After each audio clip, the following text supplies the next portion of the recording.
MK, I don't know if can we just go? Can we roll with it? Let's roll. Okay, we're cycling. Get it? Done, done. So, uh, MK, I look at your jacket, and I have to say, I kind of feel like you're like a NASCAR racer or something. Was that like? I feel like a motorcycle racer. Was this a playoff of cycle, or was this just totally unintended?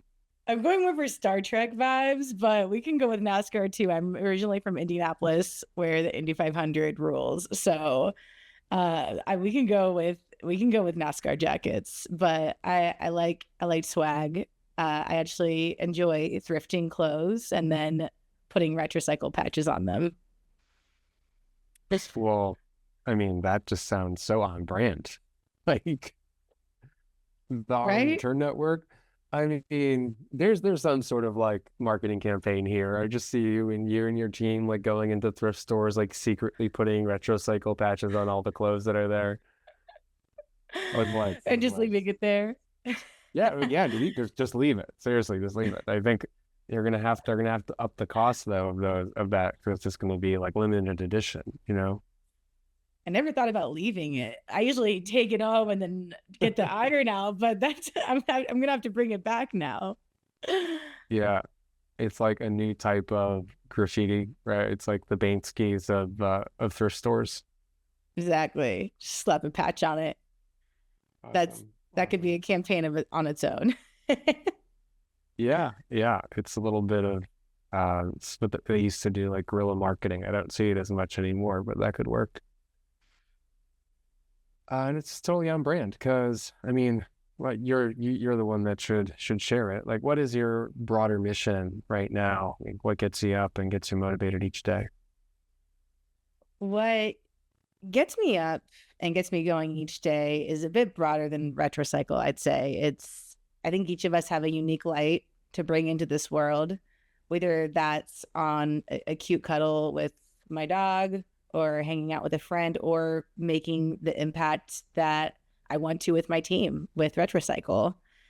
And so I'd say that is really what gets me up every day and try to think what exciting adventure is going to happen today? What good is going to happen today that I get to co-create with? And that's what gets me up every day. We can dig into retrocycle, but I think that's the broader goal every day, and that keeps me pretty grounded. Yeah, we have a variety of different aspects of ourselves, and especially as a founder and CEO, that we all sometimes that is like becomes our the full costume that we wear all the time. But really, we are so much more than that. I actually had a moment today where I got up and I was just on calls. And I was like, I need a break, and I walked over and I went into my fiance's office, and the dog was just laid out there, just like completely like he's just like completely stretched out, and I like had this moment of joy, and I was like, oh, that's part of me. Part of me is doggy cuddles for sure, and then I have my cat next to me on the heating pad, and part of that is like cat cuddles, and then part of it is like walking outside and like saying hi to the trees in my neighborhood, and there are so many more parts of us than just our job.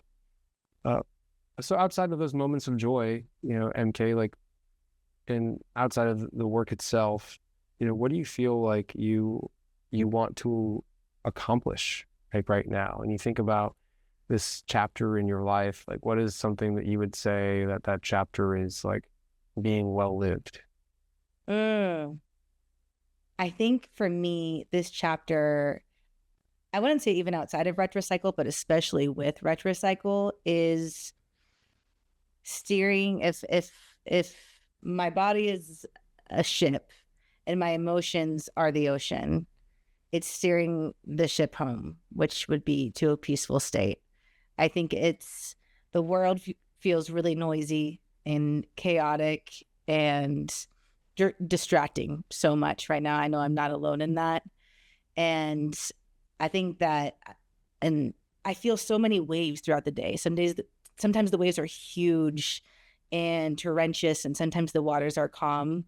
So I would say right now it's really navigating myself through different emotional states and staying calm I wouldn't say, or yeah, I guess calm more so as not a continuous state, but staying steady and throughout a variety of situations of building a startup with uncertainty, of moving across states, of trying new things, just really of anything with life, is how do I regulate my nervous system so I can feel the most home that I can in my own body. And that's really the chapter I think is in this time, is really leading myself. Yeah, we talk about fear a lot in the work that I do, and it's live fearlessly. And it's not to say that there isn't fear, just it's that you're able to use it as information and not allow it to turn your ship around, not allow it to poke holes in your ship, so you can still float, and still kind of get to where you're going. You said a couple of those areas that I think might be a little nerve-wracking at times, like building a startup, moving. What are some other things that some people might like be like, oh yeah, I felt that at some time, that you wake up and like these passing moments of like, oh, that's some fear here. Like, what are those thought bubbles in your life right now? For me, a few of them are presenting, I would say, to audiences that I'm used to. That feels like right here, yes, like that feels like a new area of vulnerability. And so speaking and being able to represent myself, represent my organization in the way that I want to, that sometimes feels like a lot of pressure. I would also say keeping everything straight and keeping up with my systems of organizing my tasks with my larger goals and really staying consistent with that are a few of the is another area. But I would say the biggest thing is really putting yourself out there and presenting and saying, this is who I am, this is what I'm trying to do with my team, and this is why you should care, and this is why you should also be a part of this. That takes some guts for me that I was not used to. And I've presented before. I've presented at company board meetings and various departments, but when it's your own vision and team, it hits different, in my opinion. It weighs more for me. And that, wow, how I represent myself really matters. Not in a way that I want to over perfect and over engineer how I show up, but that I really care and that I represent a team and a mission bigger than just myself.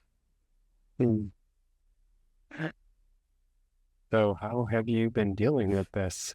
And that sounds big. This is this is who I am. Oh, I mean, how did you, like walk me through the fear to action and how you've been able to accomplish this. I think like anything else, it's a muscle that it has to strengthen. Like, for example, this first podcast that I'm doing will probably sound very different than the 20th podcast I do one day, maybe. And I think it's a lot of building that muscle and figuring out what that path is, like anything else, like going to the gym. And so for me, that's understanding and thinking about what is it I want to convey, and what are the visuals that support that? What are the words that support that? And because communication it's everything in what we do. And so I think it's the preparation that is really essential. Like, for example, I've been working on our company video. It's on our website about how it works. This is another example.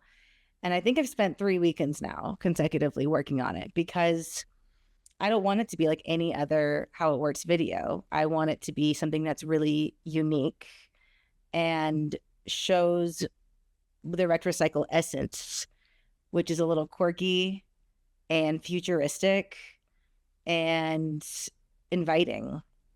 And that requires extra time to really think about what is my intention here and how do I ensure that comes through.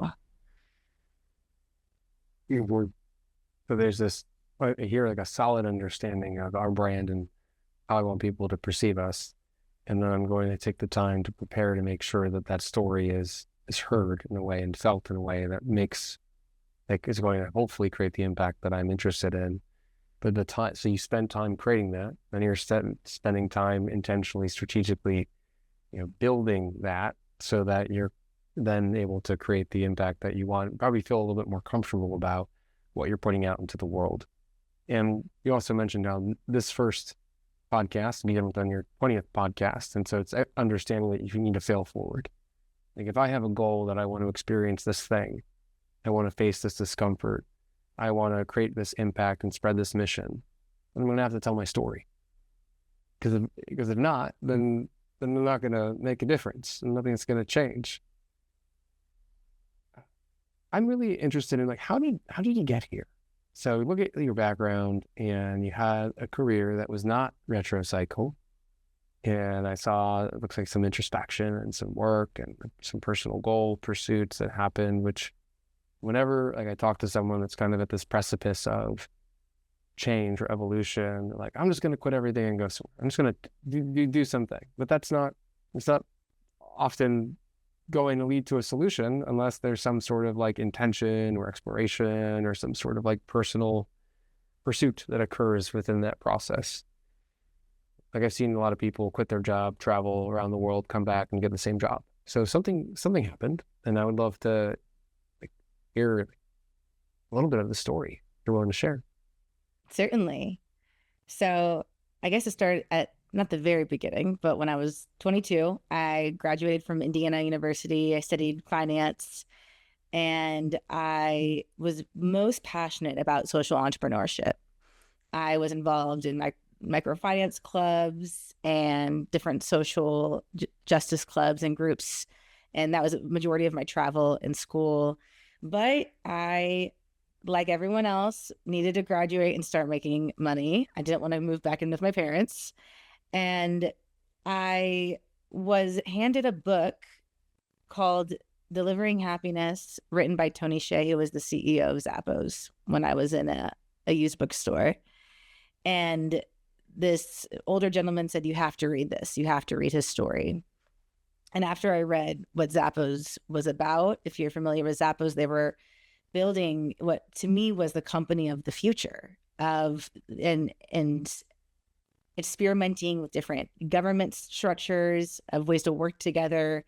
And I thought, this is where I want to be. And I actually made a rap video that is taken off the internet so no one can find it, to the Fresh Prince of Bel-Air soundtrack, with my own lyrics about why they should hire me as a financial analyst. And I got the job.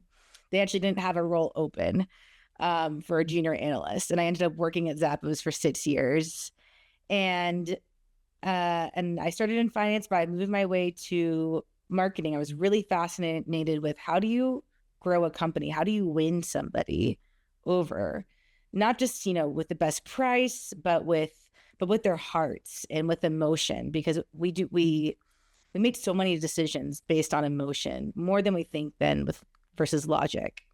And I was really fascinated with storytelling and brand, and that led me to even further into advertising, where later I was at VRBO and in another company after that. And I think what happened was I got further and further away from my why after a while. Like, I got really good at understanding media and understanding conversion, the technical parts of it and the brain part of marketing. But I felt like I lost my heart somewhere along the way. And while I love the people I worked with, I wasn't sure why I was doing what I was doing anymore, to the point where it got harder and harder to show up every day, to the point where I decided to quit. And I wanted to get back in touch with what is real. So I WWOOFed. If no one's heard of WWOOFing, it stands for Worldwide Opportunities on Organic Farms. And I moved to Asheville, North Carolina, where I got poison ivy at least 7 times and was probably the worst farmer in history, even though I loved it. But was a total novice and was just so humbled by the incredible people I got to work under, and studied herbalism and did a little bit of travel as well. But all throughout there was I would say this period was about a year and a half I took off. And in the beginning, it was just, it was disconnecting and from work and screens and reconnecting to nature. But over time, as time passed, there was this question in my mind about what are you going to do when you get back? And it wouldn't stop nagging at me. And I tried to put it at ease. And and that question just kept nagging to the point where I had to change the question I was asking, which is, well, what are you going to do next? It doesn't have to be forever. What are you going to do for the next year? What excites you the most? And after connecting to the land and serving the land for a while, I was passionate about sustainability. And I went to a yoga festival, and I saw that at this yoga festival, they had no waste. It was, everyone brought plates, and there was a dishwashing station there that everybody was washing their dishes and reusing them. And the dishwashing station was totally disgusting. There was like food floating in it, and I don't know how effective it was, but how people were able to work together and come together for a solution like that. I was really inspired by that, to the point where I thought, well, maybe how could I improve this? Could I take a food truck and make it a dishwashing truck? And what are some ways that we can make events zero waste? And was following that thread of sustainability I was really passionate about. And I ended up applying to a fellowship called a climate-based fellowship, and where I was working on this project I called Project No Cup Left Behind. And it was in this fellowship where I met a gentleman named Joey Baugh, who was a former Army officer who had just graduated from Georgetown and getting his master's. And he was working on a project called Project Repeat that was focused on reusables on airplanes and circulating cups out on airplanes. And we both had totally different backgrounds. And he thought what I was working on was cool. I thought what he was working on was cool. And we thought, well, let's come together and do some research together. And we ended up continuing that research after the fellowship ended. And we actually both abandoned those original ideas because we found a solution abroad that inspired us so wildly that we thought we have to bring this to the United States. Why is this not in the United States? And that was the Borrow and Return Network. We were in Munich, Germany, when we saw that we were able to get borrow a cup from a cafe for €1, and then we can return it to one of 20,000 cafes across the country. And that this network had eliminated tens of millions of cups. And so when you see a solution like that, and you think about a food truck that you're working on converting, and the magnitude of that solution of people coming and working together to eliminate that waste, it's not an event, but it is still waste in our society, and a massive amount of it. It was when we observed this that we thought, this has to come to the United States. And then that's how Retrocycle was born. It was an inspiration from the Borrow and Return Network of Recup in Germany.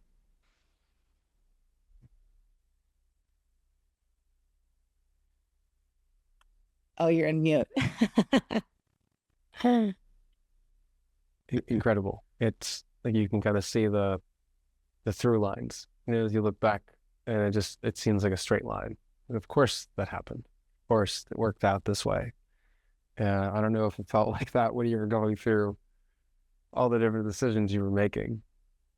As you look back, like you say the story so like streamlined. Were there other branches and other ideas and other choices that you had to say no to, or was this like a very clear choice and decision, like in a decision network? Were there other decisions? I once thought about building a map of all the farms in the US. There, at one point, I bought the domain called findyourfarmers.org. And because I wanted to find my farmer, I find my local farmer and buy directly from them and not go through the massive food chain and help their margins.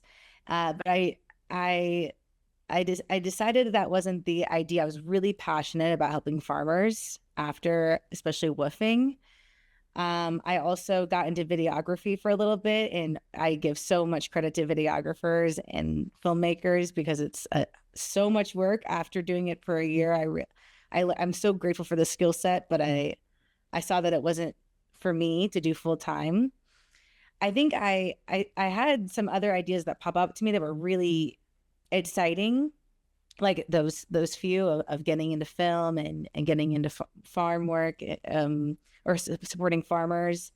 But I think this idea, there was something that was magnetic about it, that I thought I could be obsessed with this for a very long time, and expanding this network and building something that could last. And that's actually why we decided to make Retrocycle a nonprofit, is because we want it to last much longer than after we're gone, and that the network will live on. And something like this, with this kind of vision, deserves a board, and that of talented individuals that oversee that this really serves the people.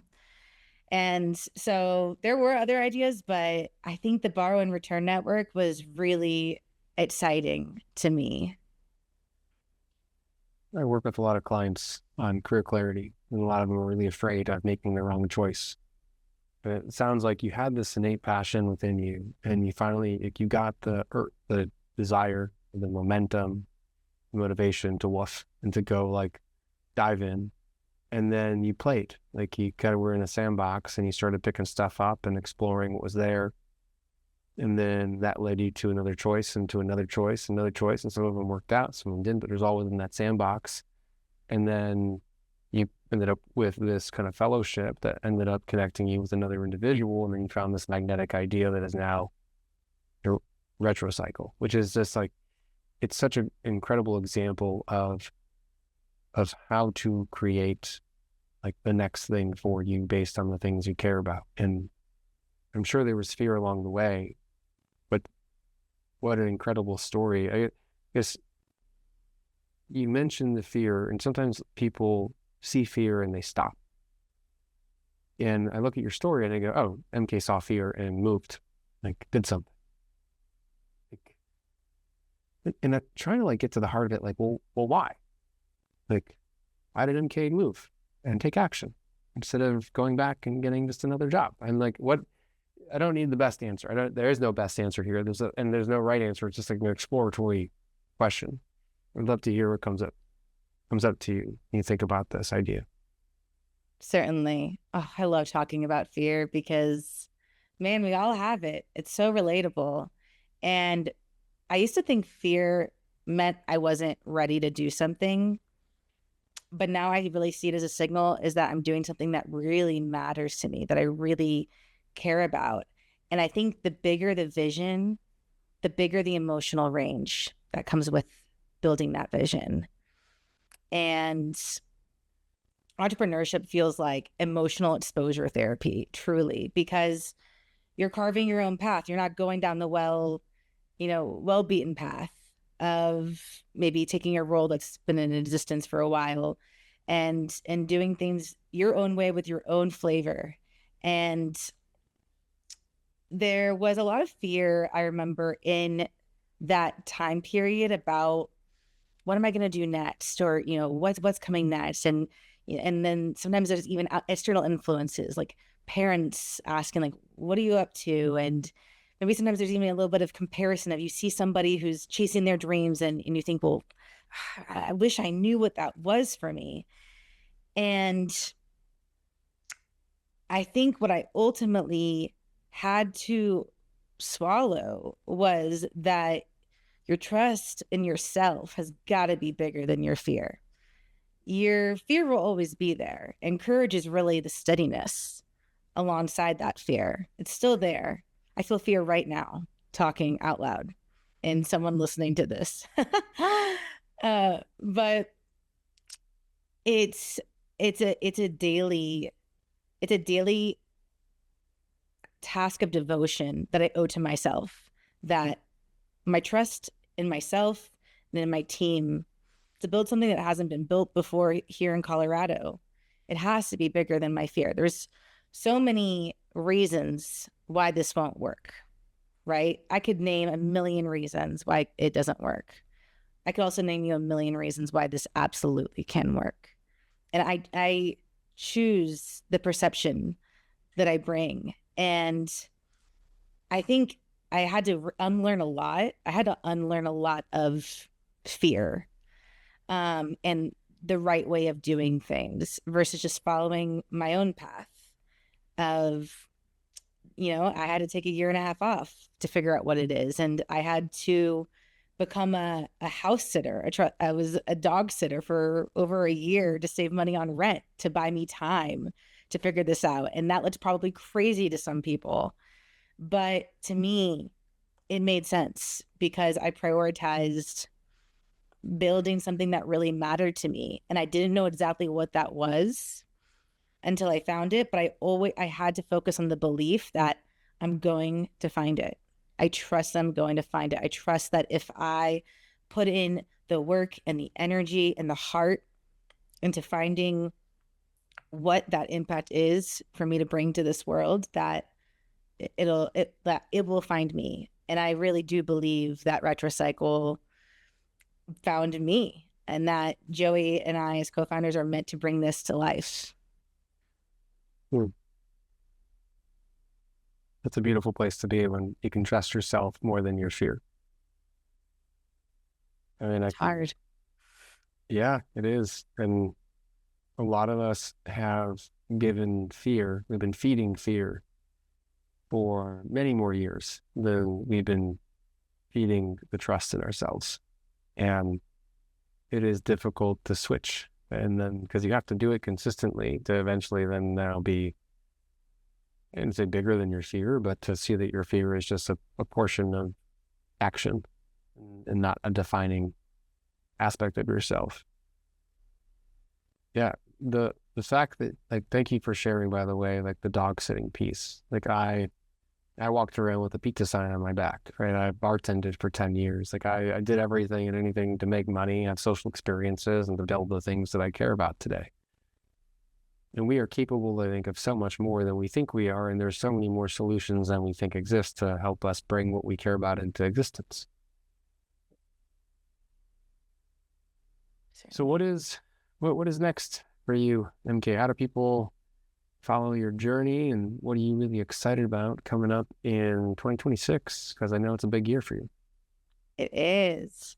People can follow the Retrocycle journey. I don't know if I've officially plugged in what Retrocycle is, but Retrocycle is a Colorado nonprofit that is building reuse systems across Colorado, starting with our first program, the Colorado Cup, which launches this May in Breckenridge, Colorado. And how it works is if you get a coffee to go, and that cup is typically held onto for 16 minutes, and then it heads to the garbage. And so we intend to solve that with a borrow and return network across Colorado, where cafes can stock the same reusables across the state. And to borrow a cup, you just ask for your drink in the Colorado Cup. You pay a $2.50 deposit. And then when you're done with that, whenever you are, that either that same day, that same week, that next month, you can return it to any cafe in the network, and you'll get that $2.50 off a purchase there. So that is the system. It launches this May in Breckenridge, which we're super excited about. We couldn't do this without our cafe partners. They make this possible. They're amazing, and they give us amazing feedback too, and they make a program like this better. So that's a bit about the system, and you can follow along by following us on LinkedIn at Retrocycle, on Instagram it's retrocycle.us, And yeah, I would love it if everyone could follow along. Come borrow a cup this summer. Come to Breckenridge. It's incredible. Like one of the most gorgeous places I've ever been. And take a photo in the Colorado Cup because we would love to see it. Well, and I think just forgive me if I'm wrong, are governments like behind you on this? Like, is this something that is it's not just a consumer themselves, but this is like a kind of a policy movement? Yes, it is. So we partner as well with local governments to help support and even incentivize cafes. And so we build even programs together of what that could look like. And so that way it makes it easier for us to try out a program as a community rather than as a cafe on my own. Another thing that we do too is we want this to be a celebration of individuality and art. So actually every cup has local art on it. We have one artist per year who designs the Colorado Cup. We have hot cups and cold cups, so self-explanatory for hot drinks and cold drinks. And on our cold cups, we actually put local artwork and the local name. So in Breckenridge, if you get a hot drink, you'll get the Colorado Cup. But if you get a cold drink, you'll get the Breck Cup, which has the ridge line. And that will be the same across the state to support our local cultures, the local beauties that we have across the state. And we think that makes this program just so much more beautiful and special and interesting. There are so many things in life, buildings that are brown and maybe stale. And we didn't want this reuse system to be one of them.